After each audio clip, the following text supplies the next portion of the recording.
क्या दोस्तों आपको पता है हाल ही में किस राज्य के मुख्यमंत्री ने अपने पद से इस्तीफा दे दिया? ऑपरेशन थंडर चलाया गया। किसकी तस्करी को रोकने के लिए ऑपरेशन थंडर चलाया गया था? और आई एम नो मसीहा किसकी आत्मकथा का नाम है? ऐसे ही 13 बड़ी खबरों को कवर करते हुए हमने आज का बोले तो 15 नवंबर का करंट अफेयर का वीडियो तैयार किया है। यह वीडियो लास्ट तक देखे। लास्ट में मैं आपसे एक क्वेश्चन पूछूंगा जिसका आंसर आपको नीचे कमेंट बॉक्स में देना है। और अभी तक आपने हमारी जीके 2020 चैनल को सब्सक्राइब नहीं किया है तो सब्सक्राइब कीजिए, बाजू में जो बेल आइकन है उसे भी प्रेस कर दीजिए क्योंकि आने वाले हर एक वीडियो की अपडेट आपको मिलती रहे। चलिए स्टार्ट करते हैं पहले क्वेश्चन से। पहला क्वेश्चन, निम्न में से किस राज्य के मुख्यमंत्री ने अपने पद से इस्तीफा दे दिया है? किस राज्य का चुनाव हाल ही में संपन्न हुआ? बिहार राज्य का। और इसीलिए बिहार राज्य के मुख्यमंत्री ने अपने पद से इस्तीफा दे दिया है क्योंकि अब बिहार विधानसभा चुनाव का नतीजा आ गया है तो फिर से विधानसभा का गठन किया जाएगा। यानी कि इस क्वेश्चन का सही आंसर है ऑप्शन सी, बिहार राज्य के मुख्यमंत्री नीतीश कुमार ने यहां बिहार के राज्यपाल कौन है आपको याद है? वेल डन, नाम नीचे कमेंट सेक्शन में लिख सकते हैं। तो बिहार के राज्यपाल को अपना इस्तीफा सौंपा। तो बिहार के मुख्यमंत्री नीतीश कुमार ने बिहार में नई सरकार के गठन का मार्ग प्रशस्त करते हुए अपने पद से इस्तीफा दे दिया है। और नीतीश कुमार ने अपना इस्तीफा किसको सौंपा? बिहार के राज्यपाल फागू चौहान को अपने पद का इस्तीफा सौंप दिया है। और हाल ही में दोस्तों नीतीश कुमार को ही मुख्यमंत्री बनाने की घोषणा की जाने वाली है क्योंकि एनडीए सरकार को पूर्ण बहुमत मिला है। तो देखो नीतीश कुमार की अगुवाई वाले एनडीए गठबंधन को 243 सदस्यों वाली विधानसभा में 125 सीटें आई है। कितनी? 125 सीटों पर जीत हासिल की है एनडीए ने। यानी कि स्पष्ट बहुमति होने के कारण अब नीतीश कुमार ही बिहार के मुख्यमंत्री बनेंगे। लेकिन अब तक कितनी बार बिहार के मुख्यमंत्री बन गए हैं नीतीश कुमार? तो बीजेपी को 74 जबकि जेडीयू को 43 सीटें मिली है। और नीतीश कुमार का 7वीं बार बिहार का मुख्यमंत्री बनना लगभग तय हो गया है। कितनी? 7वीं बार मुख्यमंत्री बनने का तय हो गया है नीतीश कुमार का। और जब बात करते हैं मुख्यमंत्री पद की तो हमारे कॉन्स्टिट्यूशन में भी मुख्यमंत्री से जुड़े हुए कुछ प्रावधान हमारे अनुच्छेद में किए गए हैं। उसी के बारे में भी मैं आज आपको बताने जा रहा हूं। तो हमारे संविधान के अनुच्छेद 164(1) में बताया गया है कि मुख्यमंत्री की नियुक्ति राज्यपाल करेगा और अन्य मंत्रियों की नियुक्ति राज्यपाल मुख्यमंत्री की सलाह पर करेगा। इसी तरह हमारे कॉन्स्टिट्यूशन में प्रावधान किया गया है। और मुख्यमंत्री के कार्यकाल की बात करें तो उसी का जिक्र भी हमारे संविधान में किया गया है कि मुख्यमंत्री का कार्यकाल निश्चित नहीं है। यानी कि जब तक विधानसभा में बहुमत हासिल है तब तक मुख्यमंत्री पद पर कोई भी व्यक्ति बना रह सकता है। और ब्रिटिश प्रणाली का अनुसरण करते हुए मुख्यमंत्री का कार्यकाल अधिकतम उतना ही हो सकता है जितना कि विधानसभा का कार्यकाल है। तो यह हमारे संविधान से जुड़े हुए कुछ पहलू आपको याद रखने हैं। लेकिन बात करते हैं बिहार राज्य की। तो बिहार की कैपिटल का नाम है पटना। बिहार के हाल ही में मैंने राज्यपाल बताए और मुख्यमंत्री ने पद से इस्तीफा दे दिया। तो यह बेसिक इंफॉर्मेशन तो आपको है ही। लेकिन आज कुछ मैं बिहार के बारे में आपको नया दिखाने जा रहा हूं। तो बिहार के राज्य प्रतीक, बिहार का राज्य पक्षी क्या है? गोरैया, यहां देख सकते हैं। और बिहार का राजकीय पशु क्या है? गौर। बिहार का राजकीय वृक्ष क्या है? पीपल। और बिहार का राजकीय फूल क्या है? कचनार। बिहार का राजकीय चिन्ह क्या है? बोधि वृक्ष। और बिहार की राजकीय मछली क्या है? मांगुर। तो दोस्तों यह फैक्ट भी आप याद रख लीजिए। और इसी तरह हर क्वेश्चन से जुड़े इंपॉर्टेंट फैक्ट मैं आपके सामने रखता हूं। हमारा यह तरीका आपको अच्छा लगता है? लाइक करना मत भूलिएगा। दूसरा क्वेश्चन है आपकी स्क्रीन पर।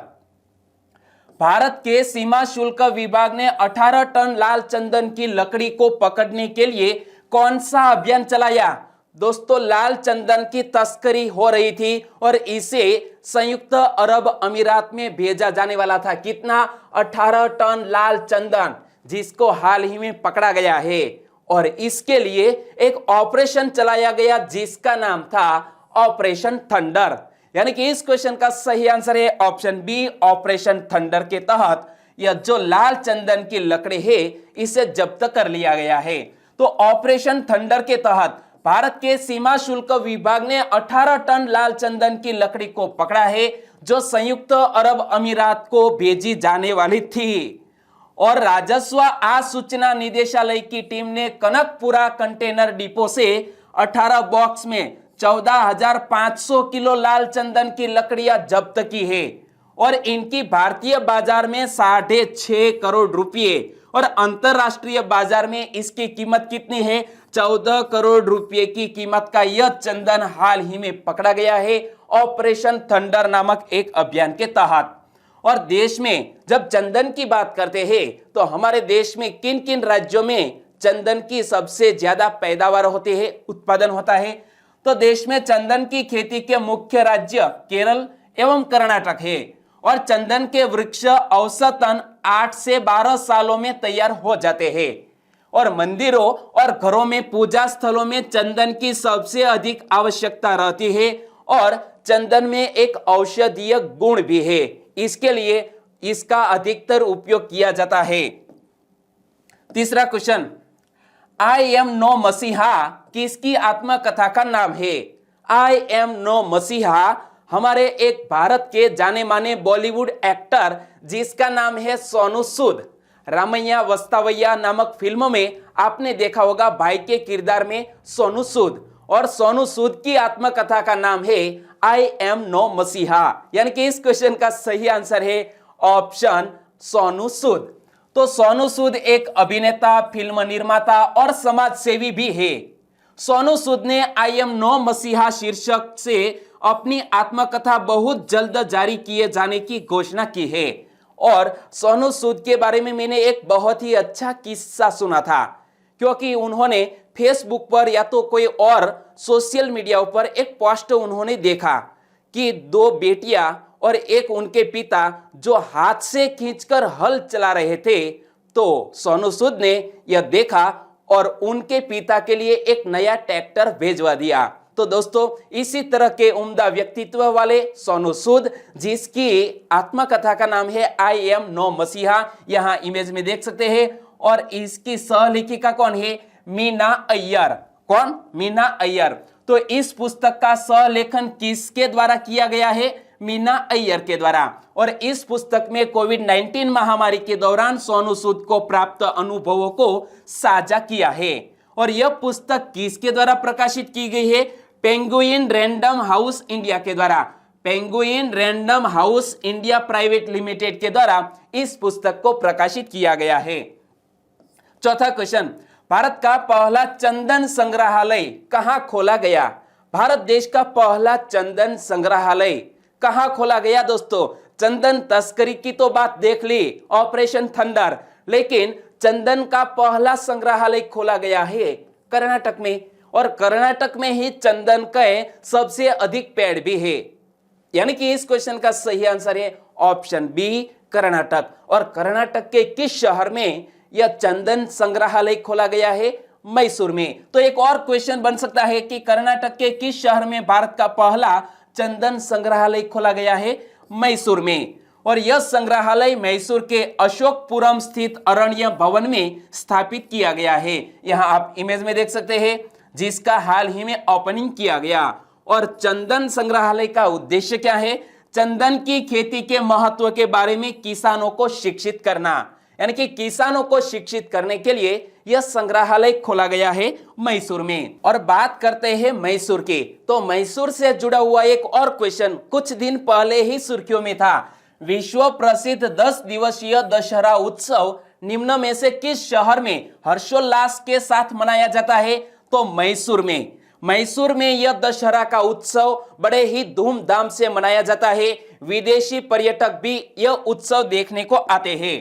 तो शहर में सबसे ज्यादा पर्यटक मैसूर के दशहरा उत्सव के दौरान आते हैं।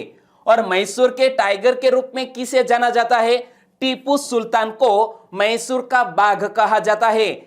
और कर्नाटक का श्रीरंगपट्टनम टीपू सुल्तान की राजधानी था, यह बात भी याद रख लीजिए।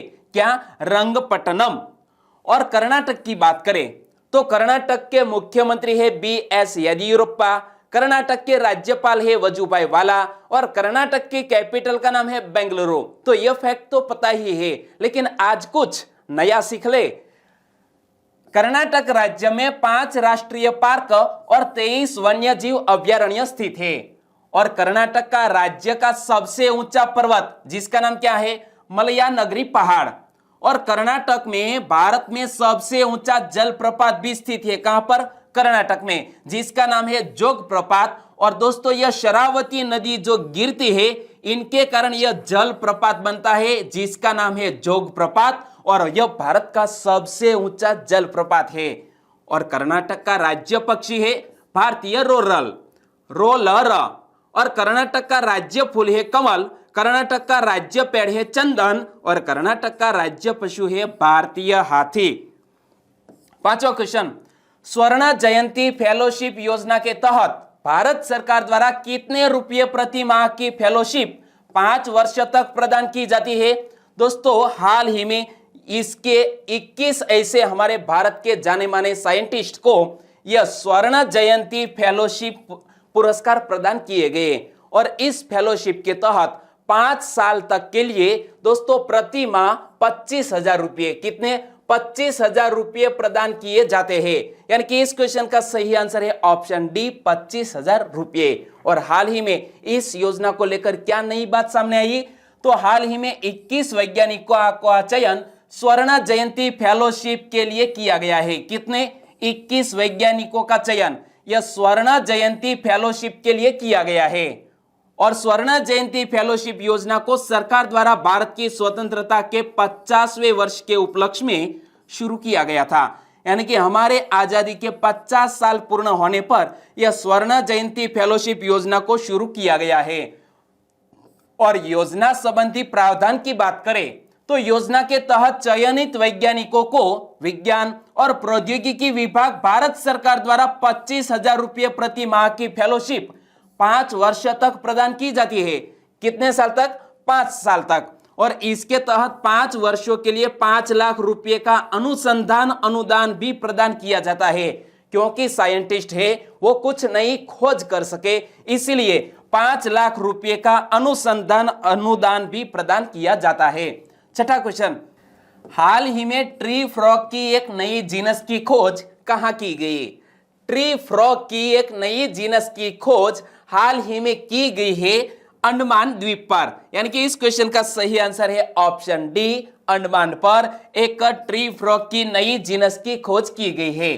तो हाल ही में वैज्ञानिकों के एक समूह ने स्ट्रिप्ड बबल नेस्ट फ्रॉग नामक अंडमान द्वीप में ट्री फ्रॉग की एक नई जीनस की खोज की है। और इस फ्रॉग का जैविक नाम क्या है? रोहनिक्सालस विटेटस। क्या नाम है? रोहनिक्सालस विटेटनस, जिसका जैविक नाम है। और नए जीनस रोहनिक्सालस का नामकरण भी श्रीलंकाई करदाता रोहन पेठियागोडा के नाम पर रखा गया है। और यहां देख सकते हैं दोस्तों, यह अमेरिका के व्यक्ति है जिसका नाम है रोहन पेठियागोडा, उनके नाम पर इस फ्रॉग की नई जीनस का नाम रखा गया है।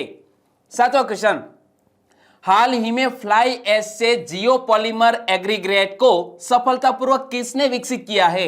दोस्तों एक बहुत ही बड़ी उपलब्धि कही जा सकती है, क्योंकि हमारे सिविलाइजेशन में यानी कि कंस्ट्रक्शन में यह नई खोज आवकारदायक और दोस्तों आशीर्वाद रूप हो सकती है। तो हाल ही में फ्लाई ऐश से जियोपॉलीमर एग्रीगेट को सफलतापूर्वक विकसित करने की खोज NTPC ने की है। यानी कि इस क्वेश्चन का सही आंसर है नेशनल थर्मल पावर कॉर्पोरेशन। यानी कि इस क्वेश्चन का सही ऑप्शन है ऑप्शन बी, NTPC लिमिटेड। तो यह बिजली मंत्रालय के अधीन सार्वजनिक एक उपक्रम है और यह भारत के सबसे बड़े बिजली उत्पादक भी है। कौन? NTPC। और NTPC ने प्राकृतिक एग्रीगेट के प्रतिस्थापन के रूप में जियोपॉलीमर एग्रीगेट को विकसित किया है और जियोपॉलीमर एग्रीगेट का निर्माण उद्योग में व्यापक उपयोग में किया जाता है। यहां देख सकते हैं दोस्तों, कंस्ट्रक्शन में इसका व्यापक उपयोग किया जाता है और भारत में इन एग्रीगेट की कुल मांग लगभग 2000 मिलियन मीट्रिक टन प्रति वर्ष है। तो इतनी ज्यादा मांग हमारे भारत देश में है।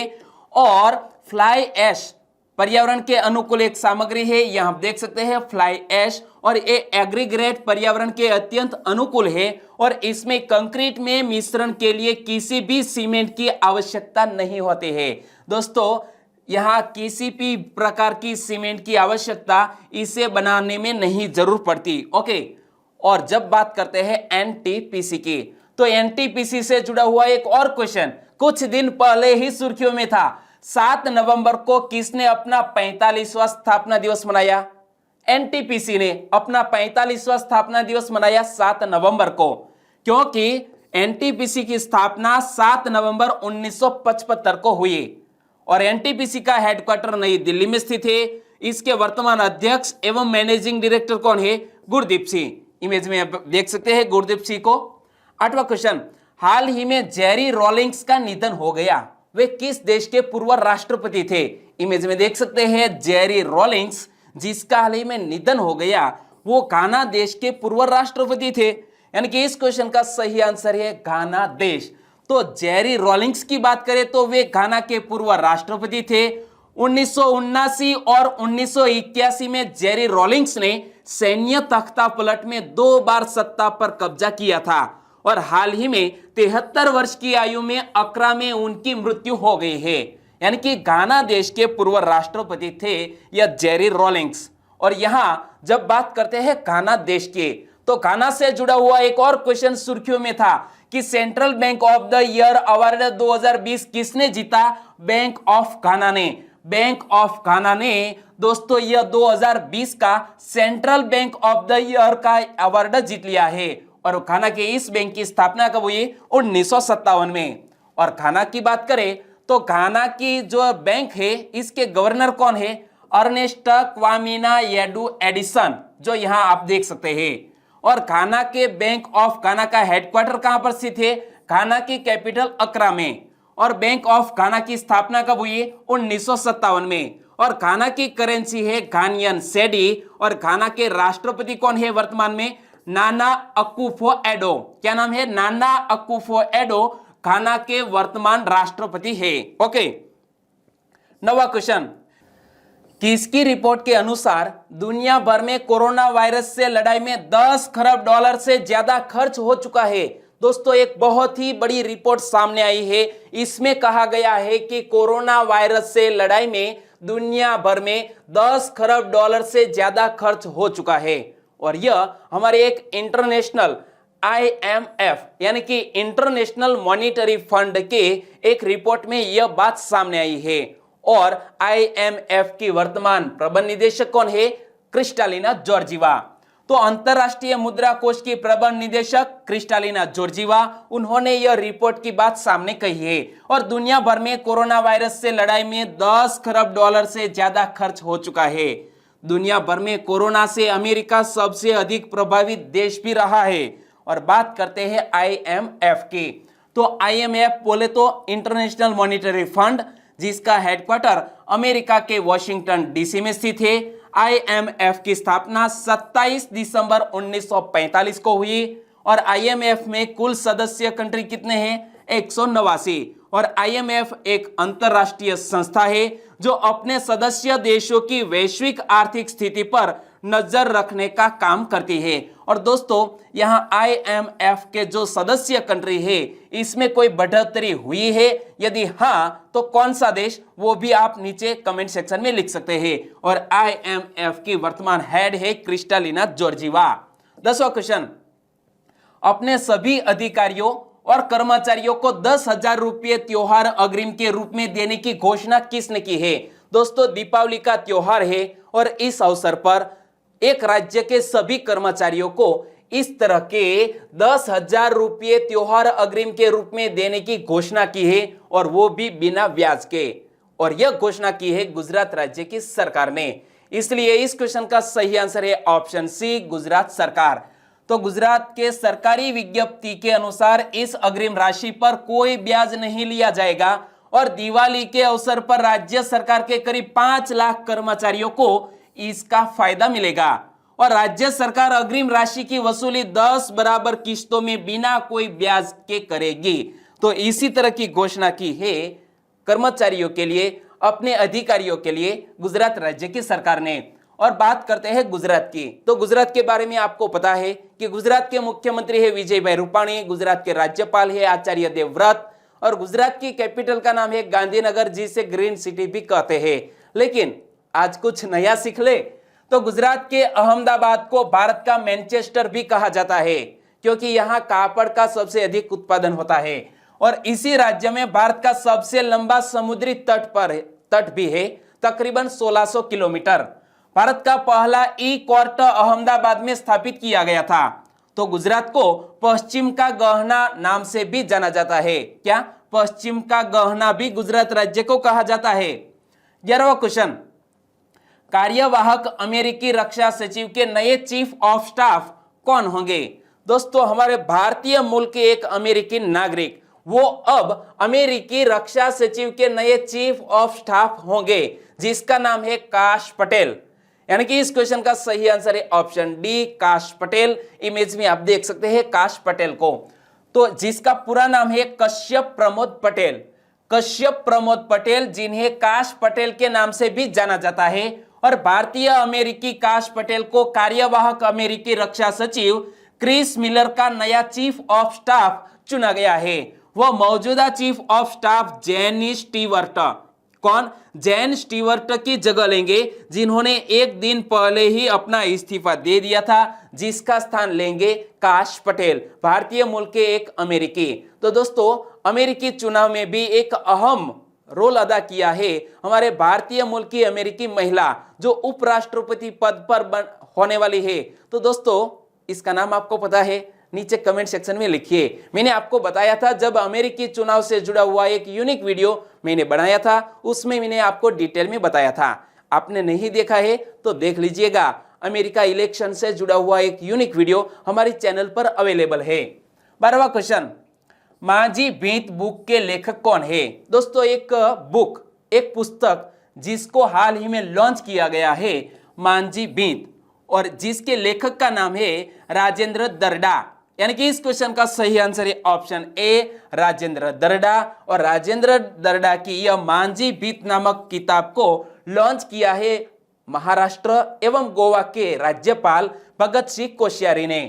तो महाराष्ट्र के राज्यपाल भगत सिंह कोश्यारी ने मुंबई के राजभवन में महाराष्ट्र के पूर्व शिक्षा मंत्री राजेंद्र दर्डा द्वारा लिखित पुस्तक माझी भीत, जिसका मीनिंग क्या होता है? मेरी दीवार, शीर्षक पुस्तक का विमोचन किया है। और यहां देख सकते हैं माझी भीत, जिसके लेखक कौन है? राजेंद्र दर्डा। और यहां पर भी पढ़ सकते हैं, और जिसका मीनिंग क्या होता है? मेरी दीवार। ओके। और यह पुस्तक राजेंद्र दर्डा के चुनिंदा फेसबुक पोस्टों का एक संकलन है, जो पिछले 4 वर्षों में लिखे गए विभिन्न मुद्दों से संबंधित है। ये हम देख सकते हैं राजेंद्र दर्डा, जो दोस्तों महाराष्ट्र के एक पूर्व शिक्षा मंत्री भी रह चुके हैं। और इनकी यह किताब जो फेसबुक की पोस्ट का एक कलेक्शन है, जिसको हाल ही में लॉन्च किया गया है।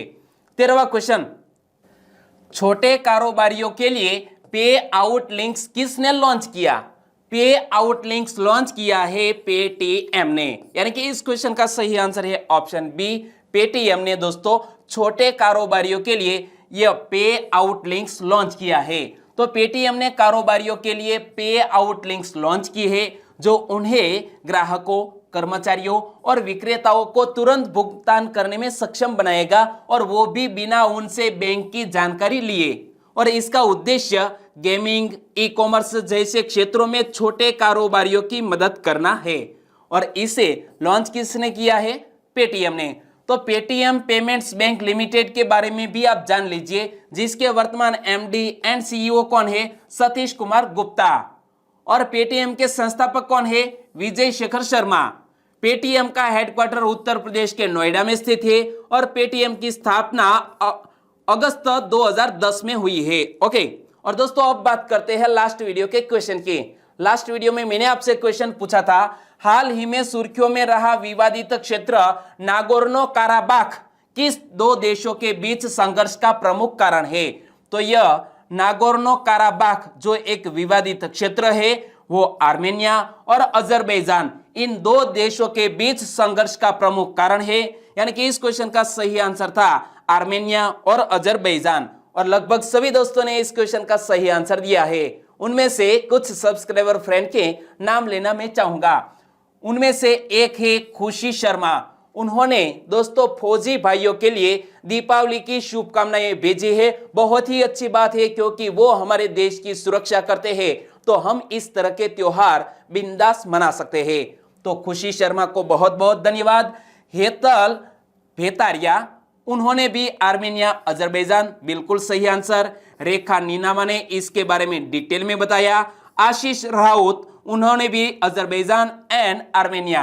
विश्व मेवाड़ा, आपका आंसर बिल्कुल सही। विकास कुमार जल गोविंद चाक, बिल्कुल सही फरमाया।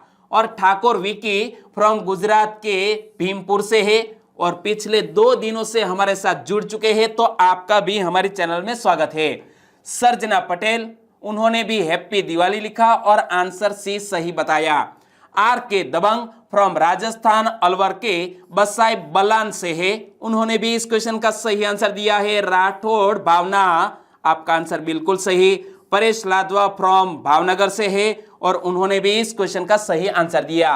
ओगानिया उत्तम, अशोक कोपनिया फ्रॉम गुजरात हलवद से, सोलंकी मनोज फ्रॉम गुजरात सुरेंद्रनगर से और तुषार ओझा ने दोस्तों इसके बारे में डिटेल में बताया। साथ ही दोनों देशों की कैपिटल का नाम क्या है, वहां के हेड कौन है वो भी बताया। तुषार ओझा, वेल डन। और दोस्तों भावना रोहित फ्रॉम नडियाद से, करण सथवारा, जगिन बाग, हिरेन आसोड़िया, वो गुजरात के जूनागढ़ से बिलोंग करते हैं। आप सभी को सही आंसर देने के लिए बहुत बहुत धन्यवाद। और आज के वीडियो का क्वेश्चन ए रहा स्क्रीन पर। हाल ही में स्कॉर्पियन श्रेणी की 5वीं पनडुब्बी वागीर का जलावतरण कहां किया गया? दोस्तों कहीं पर वजीर लिखा है, कहीं पर वागीर लिखा है, लेकिन मैंने सर्च किया, सही शब्द है वागीर। तो वागीर पनडुब्बी का जलावतरण कहां से किया गया है? 4 ऑप्शन आपकी स्क्रीन पर और सही आंसर देना है नीचे कमेंट बॉक्स में। आंसर देना मत भूलिएगा।